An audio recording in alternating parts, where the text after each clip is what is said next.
Protector. If you suck at this class or say it's bad, kind of right. Protector is very good on certain maps. For example, Turbine, there's a spawn where you can just sit there. Like, you can just bubble and sit there the whole wave. When I figured this out, I played a game where I didn't get, like, hit until wave 12, and then on wave 12 I got screwed by a flock and I actually died to it. Then that's with the bubble, the drop shield. Then he's got a passive where he heals for half of the melee damage he does, or bleed damage, sorry, and then he resists 30% melee damage. With the 30% resist, like, that's what kind of whatever. He doesn't have much DR anyway, so it doesn't really matter. And then he has stim, so then if he gets punched while he has stim, it just breaks the stim, so it doesn't matter at all. But anyway, with this, you actually want to take off Big Knife. You don't want to use Big Knife unless you're not gonna have a teammate with a cryo cannon to help you on matriarchs. But you want to take Big Knife off so your Breaker Mace doesn't one-tap stuff and your standard melee doesn't kill it too quick. Because otherwise, with Big Knife on, you'll do too much damage and then they won't bleed. Then you won't heal, then you're gonna keep getting shot and die. So having Big Knife on, I did have it on for quite some time, but I would recommend you take it off if you're serious in playing Protector. And yeah, there's only a few cards, but let's go over them. Regenerative Fields, the exact same as Architects.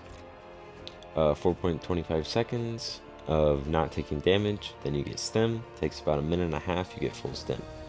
Close range recharge is actually a good card, especially it enables the strat on Turbine. And you just, bubble whenever you feel like it. Be mindful of your bubbles. Don't just screw over your teammates and bubble and then they can't shoot over there. I have had it make me lose and win games.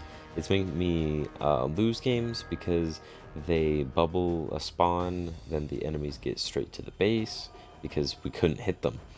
And then it's also saved games when there's like a guardian or a sentinel.